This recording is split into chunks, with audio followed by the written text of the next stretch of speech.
Hey, I'm back. So we've got the stripes in. We've got our little stripes and they're dry.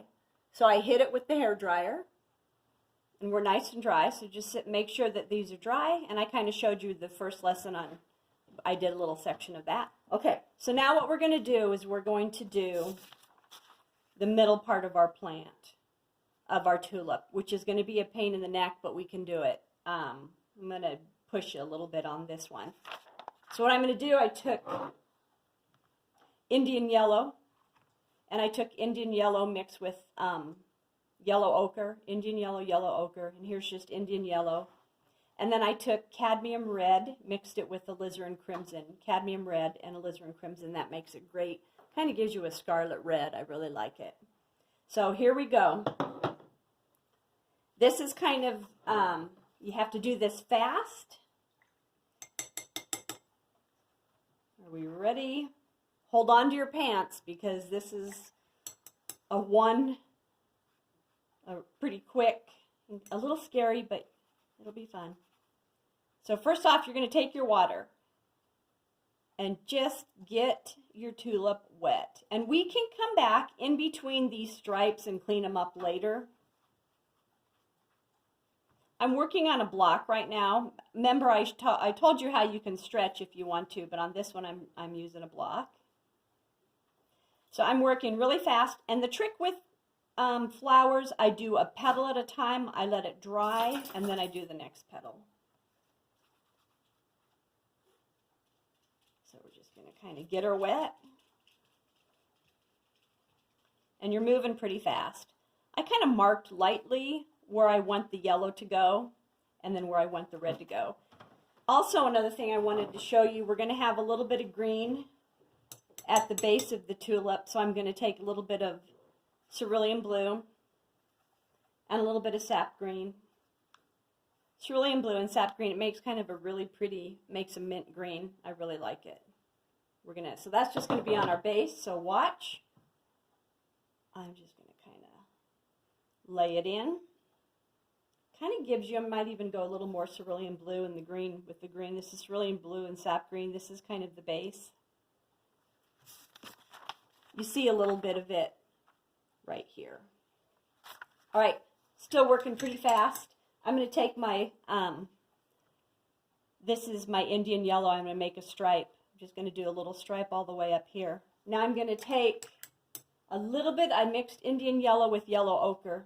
And I'm really going to water it down, and I'm just going to very lightly towards the outer edge. It's really watered down. Do you see how the color's not as intense? And if you have to, take your brush, give it a squeeze after I've cleaned it, and you can lift a little bit so you almost have like it lifts a lot of the pigment off, so it's a lot lighter. That looks really good. So next what I'm going to do, so this was the Indian yellow. This was a little bit of Indian yellow mixed with yellow ochre. And after I laid it down, I took the brush, cleaned it, squeezed it, and I kind of lifted here. All right, now we're going to take the cadmium red light and alizarin crimson. And I'm just going to touch along this outer edge.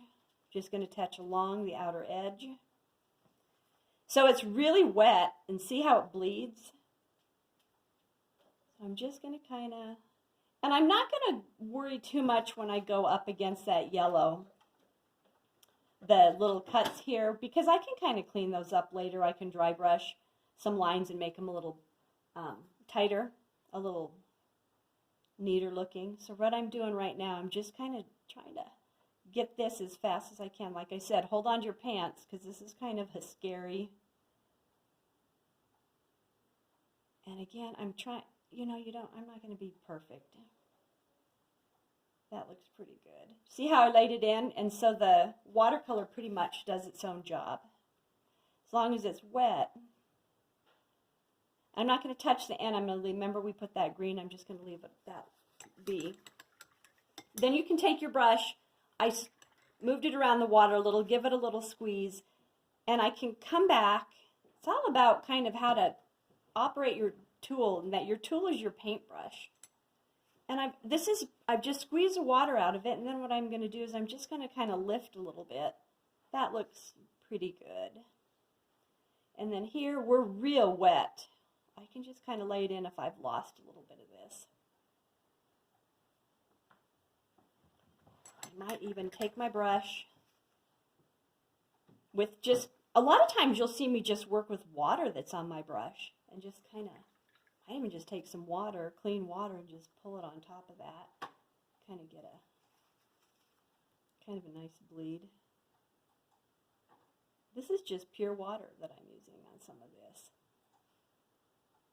That looks pretty good. And I might have lost a little bit of my yellow here. I can kind of get this wet, and I might even just take some Indian yellow and dot it on here and just let it bleed.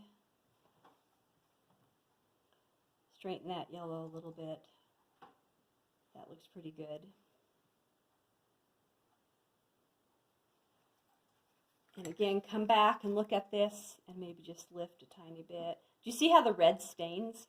I'm just lifting along the edges too. I'm not touching in the middle of the paint. I'm just lifting on the edge. I think that looks pretty good, and I'm going to leave that alone.